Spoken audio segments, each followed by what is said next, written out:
आज के वीडियो में मैं आपके समक्ष लेके आई हूँ अगाथा क्रिस्टी सीरीज़ की अगली कहानी द आइडल हाउस ऑफ एस्टार्टे। पिछली कहानी में जो हम लोगों ने स्टार्ट किया था द ट्यूसडे नाइट क्लब, जिसमें हमने देखा था कि जॉयसी ने किस तरह से एक क्लब बनाया था 6 लोग का, और बारी बारी से सब लोग एक बहुत ही खुफिया कहानी सुनाएंगे जिसका राज सिर्फ उन्हें पता हो, अंत उन्हें पता हो, और बाकी लोग गैस करेंगे कि अंत क्या होगा। उसी सीरीज़ का ये सीक्वल है, अगली कहानी है ये। अगर आपने वो स्टोरी नहीं देखी है तो वो स्टोरी आप पहले देख लीजिए द ट्यूसडे नाइट क्लब की, फिर हम स्टार्ट करते हैं ये कहानी द आइडल हाउस ऑफ एस्टार्टे। तो शुरू होती है कहानी और डॉक्टर पेंडर जो कि प्रीस्ट है, उनसे कहा जाता है कि अगली कहानी अब वो सुनाएं। डॉक्टर पेंडर कहते हैं कि खुफिया या डरावनी या इस तरह की कोई रहस्यमयी कहानी का अगर नाम आता है तो उन्हें सिर्फ एक ही कहानी याद आती है, जब वो अपने दोस्त रिचर्ड हेडन के घर उससे मिलने गए थे। वो एक ऐसी कहानी है, एक ऐसी याद है जो उन्हें भुलाई नहीं भूलती। वो कहते हैं कि इस कहानी में वातावरण जो था, एटमॉस्फेयर जो उस समय बन गया था, वो बहुत इम्पॉर्टेंट प्ले पार्ट करता है। जैसे कि अगर हम लोग कोई हॉरर स्टोरी देखने जा रहे हो, हम पहले से ही डरे हुए हों, या फिर हम अकेले कमरे में अंधेरे बैठ के वो कहानी को सुने तो हम ज़्यादा डरते हैं। उसी तरह जो ये कहानी सुनाने जा रहे हैं डॉक्टर पेंडर, इसमें एटमॉस्फेयर का बहुत ज़्यादा रोल प्ले करता है, क्योंकि उस समय एक ऐसा वातावरण बन गया था जिससे ये कहानी ज़्यादा ही रहस्यमय हो गई थी। जब ये सुनती है जॉयसी तो वो उठती है और सारी लाइट्स ऑफ कर देती है, और सिर्फ जो आग जल रही थी जहाँ पे मिस मार्पल बैठी थी, जहाँ पे फायरप्लेस थी, सिर्फ उसकी फ्लिकरिंग लाइट हल्की हल्की आती है और डॉक्टर पेंडर अपनी कहानी सुनाना शुरू करते हैं। डॉक्टर पेंडर बताते हैं कि कुछ साल पहले वो अपने दोस्त रिचर्ड हेडन के एक फार्म हाउस पे गए थे। वो बोलते हैं कि डार्टमूर नाम की एक जगह है, डार्टमूर के बॉर्डर पर ही ये प्रॉपर्टी खरीदी थी रिचर्ड ने, जिसका नाम था साइलेंट ग्रोव। बहुत ही सुंदर, बहुत ही पैलेशियल हाउस था, बहुत कंफर्टेबल घर था, और जब भी बाहर देखो उस घर से तो पहाड़ी ही पहाड़ी और जंगल जंगल दिखते थे। बताता है रिचर्ड उनको कि यहाँ पर बहुत सारे रेलिक्स पाए गए हैं, और यहाँ पे खुदाई में बहुत बहुमूल्य जो मेटल्स होते हैं जैसे ब्रॉन्ज है, ये सब मिला था। रिचर्ड ने अपने हाउस वार्मिंग पार्टी के लिए कुछ ही लोगों को बुलाया है, जिसमें कि उसका कज़न है जिसका नाम इलियट हेडन है। साथ ही वहाँ पर लेडी मैनरिंग नाम की एक लेडी आई हैं, और वो अपने साथ अपनी बेटी वायलेट को लेके आई हैं। कैप्टन रॉजर्स आए हैं अपनी पत्नी के साथ।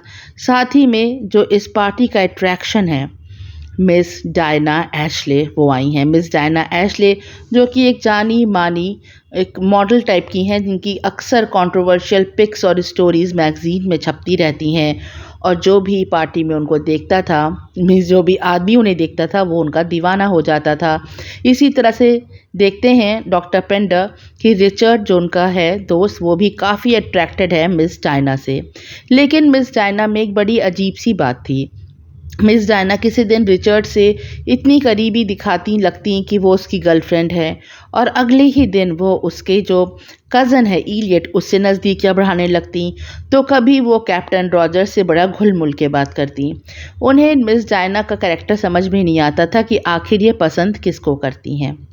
खैर, रिचर्ड कहता है सबसे कि चलो वो सबको बाहर घुमा के लाएगा, उसके जो आसपास की कंट्री साइड है वहाँ पर, और क्यों उसके घर का नाम साइलेंट ग्रोव है वो भी ये बात बताएगा। थोड़ी ही दूर जाने पे एक बहुत घना जंगल था। बताता है रिचर्ड उनको कि ये जो जंगल है ये बहुत आदि काल से वहाँ पर था। हालांकि वहाँ के जो पेड़ थे वो सारे ख़त्म हो गए थे, मर गए थे एक समय के बाद। तो वो जो उसी से मिलते जुलते पेड़ यहाँ लगाए गए और इस जंगल को जीवंत रखा गया। दरअसल ये जो जंगल था ये बहुत रहस्यमय जंगल था, क्योंकि इस जंगल के बीचों बीच एक खाली स्थान था जहाँ पर एक देवी का मंदिर था। ये देवी जो थी, ये देवी थी एस्टार्टे। एस्टार्टे जो देवी होती हैं, ये देवी होती हैं सेक्सुअल लव की और फर्टिलिटी की। साथ ही उन्हें वॉर यानी युद्ध की देवी भी माना गया है। इनके सर पे सींग होता है, एक चंद्रमा होता है, और ये बैठी होती हैं शेर के ऊपर। ये जो देवी हैं इनके आसपास काफ़ी सेक्रेट रिचुअल्स होते थे एक ज़माने में, और इसीलिए उस जगह पे जो पेड़ उगाए गए हैं दोबारा, वो बिल्कुल उस तरह से उगाए गए हैं जैसे प्राचीन इतिहास में उन्हें पढ़ने को मिला था, कि बिल्कुल एक वैसा ही वातावरण बनाया गया है उस जगह पे।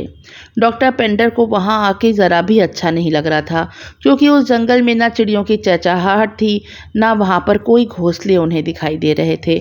एक अजीब सी नेगेटिव फीलिंग थी उस जंगल के अंदर आके। डायना जितना ज़्यादा सुनती रहती है डॉक्टर गॉडेस एस्टार्टे के बारे में, इतना ही ज़्यादा वो फैसिनेट होती जाती है उनसे। अंत में वो कहती है कि वो ना हम एक फैंसी ड्रेस कंपटीशन करें, जब हम अपने इतिहास से जुड़ी चीज़ों से ड्रेसअप होकर आएँ और बाहर डिनर करें। ये सब कितना अच्छा लगेगा, एंटरटेनिंग होगा। लेकिन डॉक्टर पेडलर को और वहाँ पे और भी जो लोग थे, जैसे लेडी मैनरिंग, उनकी बेटी वायलेट, इस किसी को भी उस जंगल के अंदर अच्छा नहीं लग रहा था। एक अनईजीनेस थी वहाँ पर, एक बंधा बंधा सा माहौल था। तो सब कहते हैं कि हमें जल्दी वापस लौटना चाहिए घर, अच्छा नहीं लग रहा यहाँ पे। सारे आ जाते हैं और अगले दिन जैसा डायना ने कहा था, वहाँ पे फैंसी ड्रेस कंपटीशन होता है। शाम के समय सब ड्रेसअप होकर आते हैं। रॉजर और उनकी वाइफ जो थी वो आदि मानव बन के आते हैं। रिचर्ड एक सेलर बन के आता है, तो उसका जो दोस्त नेफ्यू था एलियट, वो एक जैसे चीफ होते हैं जो युद्ध के मैदान में, वो बनकर आता है। डॉक्टर स्यूमेंट जो थे वो शेफ़ बनकर आते हैं, तो लेडी मैनरिंग एक नर्स के रूप में आती हैं, और उनकी बेटी वायलेट एक स्लेव बन के आती है। तो खुद डॉक्टर पेंडर जो थे वो एक मॉन्क के रूप में आते हैं। लेकिन सबको इंतज़ार होता है कि डायना एशले क्या बनकर आएगी। सबको बहुत ही डिसअपॉइंटमेंट होता है जब डायना एशले एक बिल्कुल शेपलेस कपड़ा काले रंग का डाल के चली आती है, और वो कहती है कि वो तो अननोन है, एक ऐसा चीज़ जो कोई नहीं जानता। वो बहुत ही खुफिया रूप से ड्रेसअप होकर आई थी। सब बाहर डिनर करते हैं, रात होने लगती है, तभी अचानक सबका ध्यान जाता है कि डायना कहाँ पर है। वो किसी को दिखाई नहीं दे रही। तो वायलेट बताती है कि उसने देखा था कि वो साइलेंट ग्रूव जहाँ पेड़ लगे हैं उस तरफ जा रही है। सबको चिंता होती है, खास करके डॉक्टर पेंडर को, क्योंकि उन्हें वो जगह बहुत ही सस्पेंसफुल लगी थी, अच्छी नहीं लगी थी। सब इकट्ठा होकर डायना का नाम पुकारते हुए जंगल के अंदर चले जाते हैं।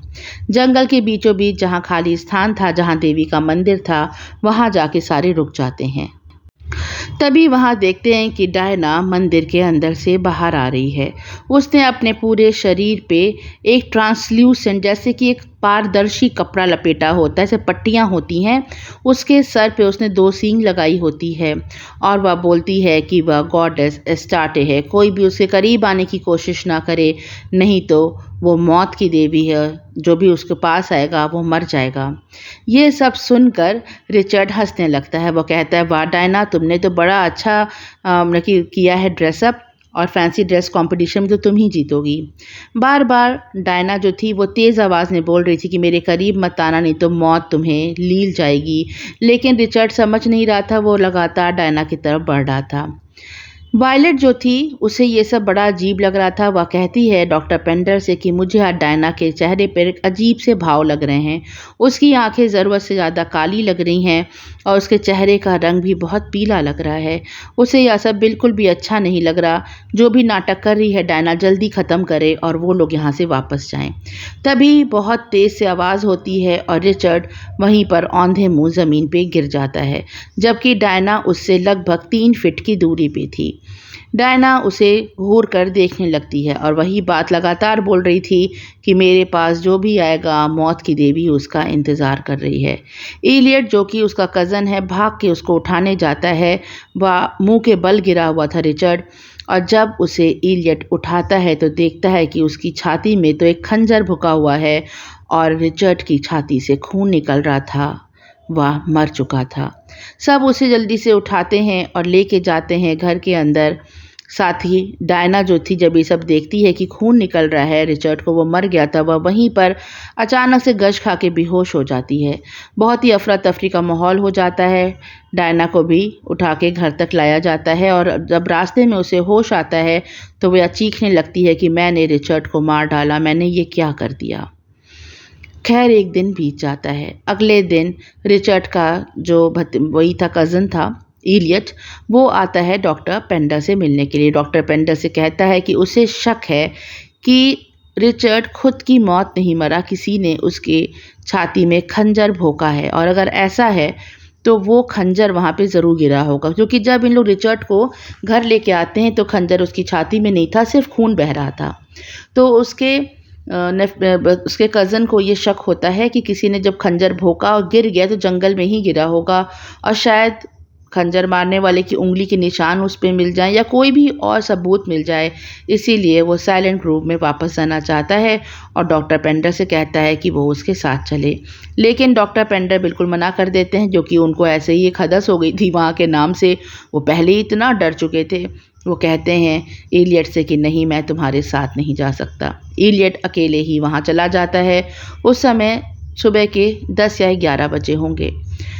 शाम हो जाती है, इलियट नहीं लौटता। तब डॉक्टर सिमेंट्स आते हैं और पूछते हैं डॉक्टर पेंडर से कि इलियट आखिर कहाँ गया हुआ है। वो बताते हैं कि वो तो सामने साइलेंट ग्रुव में एक कोई खंजर ढूंढने गया था। डॉक्टर सिमेंट्स कहते हैं कि हाँ, जो वायलट है वो कह रही है कि जब डायना देवी के रूप में बाहर आई थी तब उसके हाथ में कुछ चमक रहा था। वायलट को ऐसा लग रहा है कि उसके हाथ में खंजर था। डॉक्टर पेंडर कहते हैं कि अगर डायना ने उसे मारा होता तो उसने भाला या खंजर फेंक के मारा होता, क्योंकि रिचर्ड 3 फीट की दूरी पे ही गिर गया था। तब ये भला कैसे संभव है, किसी ने भी उसे भाला या खंजर फेंक के मारते हुए नहीं देखा। सारे इकट्ठा होते हैं और साइलेंट ग्रुव में चले जाते हैं इलियट को ढूंढने के लिए। और जब वो पहुंचते हैं उस खाली स्थान पर जहां देवी का मंदिर था, वहां पर इलियट बेहोश पड़ा था और खंजर उसके कंधे को आर पार कर गया था। सारे बहुत घबरा जाते हैं। इलियट को उठा के घर लाया जाता है। वह बच जाता है और फिर वो बताता है कि उसके साथ क्या हुआ था। वह बताता है कि जब वो खंजर ढूंढते ढूंढते उस खाली स्थान पे पहुंचा तो अचानक उसे देवी के मंदिर के अंदर से हल्की रोशनी दिखाई दी और उसे ऐसा लगे कि कोई उसे अंदर बुला रहा है। उसे एक अट्रैक्शन महसूस हुआ। जब वह देवी के मंदिर के द्वार तक पहुंचा तो उसे देवी बहुत बड़ी, बहुत विकराल रूप में दिखाई दी, और फिर मंदिर के अंदर से ये खंजर अचानक से निकला और उसके बाद उसे कुछ भी याद नहीं उसके साथ क्या हुआ। यहीं पर ये कहानी जो थी वो रोक देते हैं डॉक्टर पेंडर और पूछते हैं सबसे कि अब तुम लोग बताओ कि क्या हुआ होगा, रिचर्ड को किसने मारा होगा और इलियट के जो कंधे पर खंजर भोंका था ये किसने भोंका होगा। सबसे पहले इसका जवाब देती है जॉयसी। जॉयसी कहती है कि उसने कई बार सुना है कि सियोंस जो होता है, जब आत्मा बुलाने की प्रक्रिया होती है, उसमें बहुत ही आश्चर्यजनक चीज़ें होती हैं। कहते हैं उसमें मास हिप्नोटिज्म कर लिया जाता है। सब लोग वही देखते और सुनते हैं जो उन्हें दिखाया या सुनाया जाता है।